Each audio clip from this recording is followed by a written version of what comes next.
actually, I need to. Okay, so there are differences with each of this. So the research competition and see what they're writing about includes finding their followers and reviewing their content. Okay. And to your question here of what platform, well, all of them. And I think we mentioned that earlier. So blogs, websites, Twitter, Facebook, Google+, LinkedIn. We want to go to any of that. So let's first discuss how to do that. Yes, researching the social content, sort of the same, except now we're focusing on the specifics. And this, as you can see, breaks down to finding their followers. Not just their content, but yeah, I can see that is duplicated. Sorry about that. I'm not sure why I threw that back down in there. I think it's just this was just a general overview of all of it. This is specific to, hey, look at just the social side of what they're doing. So if we come over here to Fine & Country's website, we'll scroll down until we see the social icons for their site linking to their social pages, which we have right here, social media. Okay, and I've clicked on their Twitter and their Facebook already, and if we look in here, we can see on Facebook they've got 4,673 followers. Okay, on Twitter, and this is an easy thing to do in Twitter, on Twitter they've got 7,000 followers. Those are pretty good numbers. And they've got a lot of people. If these people are following what they're doing and following them on their social platforms, that is an indicator that they have some sort of interest in what they're doing, right? Okay, so the next step, and I'm going to focus first on Twitter here, because Twitter is something where you can find active people, active potential clientele and stuff, and that's what we want to look for first. So what we would do is come in and click on this link for followers, and that's going to bring us to a page where we see a list of people following this Fine & Country. And so these guys should have some interest in what these guys are offering. Fine & Country is a global network of licensed real estate offices specializing in the marketing and sale of luxury residential property. So now we get into a little more intense research where we've got to find out who are these people that are following them. Are they somebody that we can work with? Are they possible clients? Are they possible competitors? Or are they the end client, clientele that might come to these places? And so you've got to look at each one of these accounts for that. And so for that, I would open this up in a new link. This, this one here, Live in Lima, I mean, that looks like a company that maybe does something similar to this, or it might be one of their clients, perhaps, right? So we open those up and we come up and look at each of those clientele. So Michelle Dewhurst, we can look at her, and the first thing we're looking at is the tweets here, and we can see that she retweeted this January 22nd. It looks like somebody else maybe retweeted the same thing on April 3rd, and that's why it's showing up at the top. We've got, she did an April 4th retweet here. So that tells me she is somewhat active. She has 2 retweets here on April 4th. So she's not, we have another one here on the 5th actually. So we do have some recent activity from this person. She's not somebody who set up a Twitter account in the past and then ignored it. Okay. And that's what we're looking for, is somebody who is actively out there acting, doing something. So the next step is to look at what is she tweeting and is it relevant to anything that might help us. Now, if these are your average folks, your average people, then they're not necessarily going to be tweeting about business and stuff, but we can kind of get a feel for who they are, what they, what their lives are like by what they're putting in here. Okay, and so you would spend a few minutes on each of these reading through what are they tweeting, what are their interests, how can I get them interested in what I want to present. Okay, and then of course we do have the option of sometimes they'll have information over here in like the, let's see if we go to, all right, the move to Peru guys living in Lima. We love helping people relocate to Lima. They've got a website right here that we can go to and we can check. You know, if you wanted to work with somebody in Lima, maybe that's, you know, something that we could get onto as a client. We come over here and look at this one, and it looks like she works for Chase Security, right? I mean, I'm thinking she probably isn't the owner. uh, so this is more an average person. So you can look at each one of these followers, and remember we've got 7,000 here. This is not going to be a quick research, and as you're going through it, you might be able to look at what's here right away and say, well, this one may not be very relevant to me. I'm not going to click on it, but this guy over here might be something that would be more likely to benefit me. Okay. All right. The next step then is you've got to become active with your Twitter account. And this is where your website content comes into play. If you're going to start offering video series and your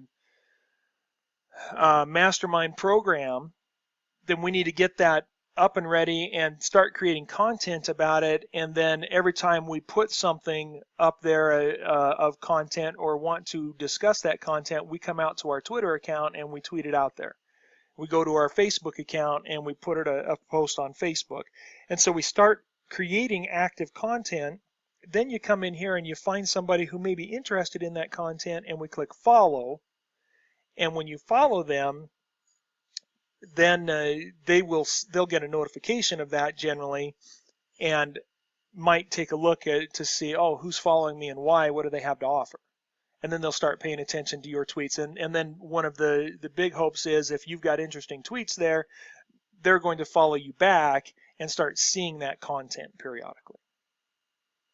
Okay, so that's how you will use the Twitter side, and Facebook is going to be similar but different. Okay.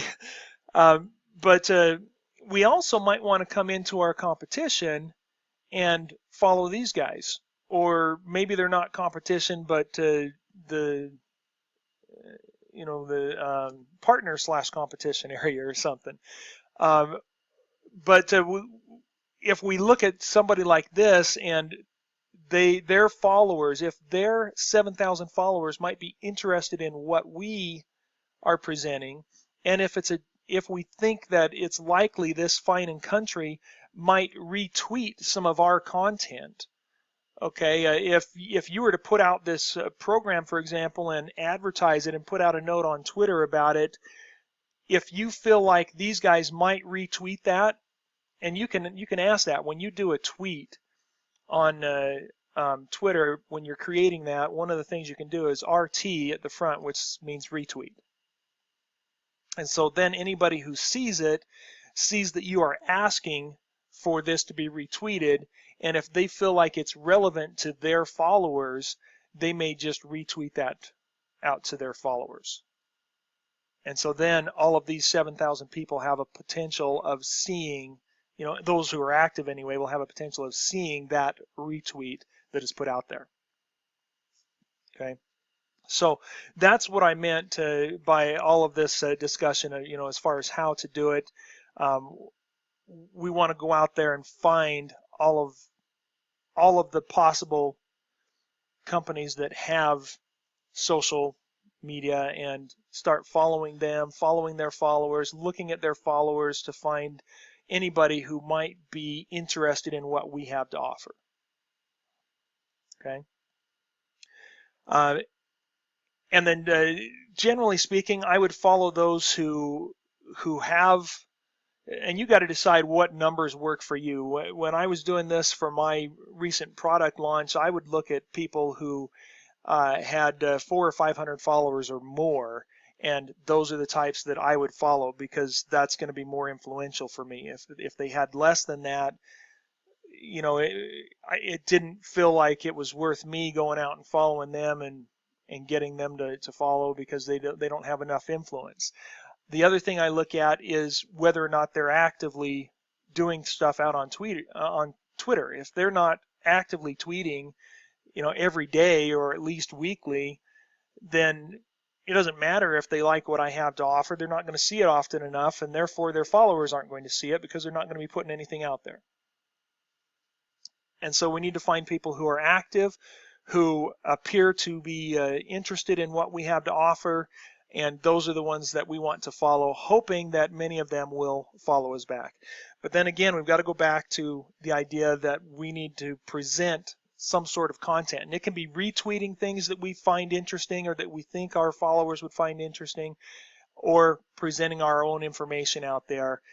But we want to make sure that often it is something about what you are offering and your information. And it could be simply an image of a beach or other forest land or something, and then a little comment about learn how to make this profitable, right?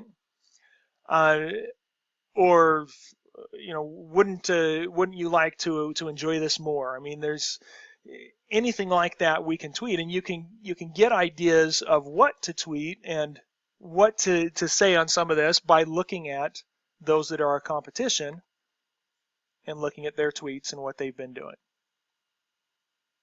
Okay. So yeah, we have 50 free tickets to a place in the sun, live in London. Okay. So they're doing a giveaway. What's the benefit of a giveaway?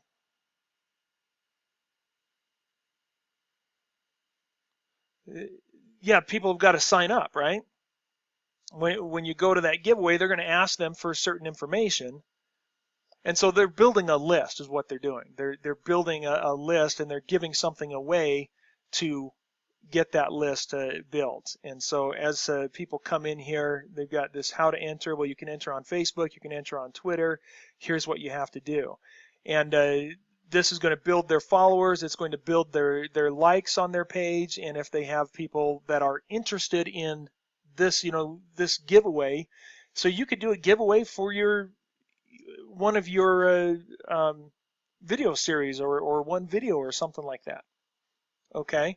And people who are going to be interested in that product are people who may buy it. Yeah, sure, one or two or however many you want to give away are going to receive it free, but everybody else who signs up once that giveaway is done may become customers. So giveaways are a great way to build a client list. So do you understand a little better what you can do with that? Okay. So that's what I would suggest you work on, and I'll save this video and upload it to YouTube so that I can send it to you and give you a link to review this.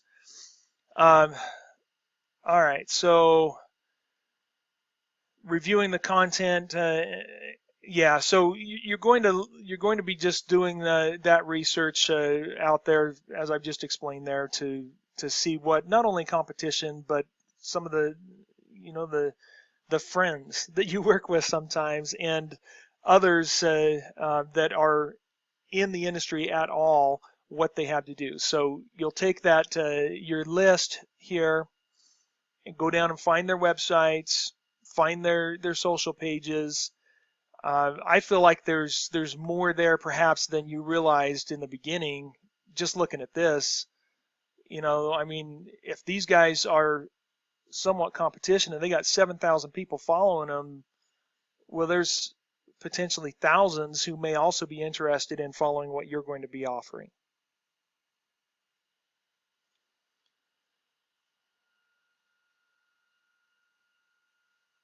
Okay, so as you start getting more content up there and presenting that content and becoming active, people will naturally start following you more, but we also are going to have to go out and start following others and getting some retweets and asking for retweets so that we'll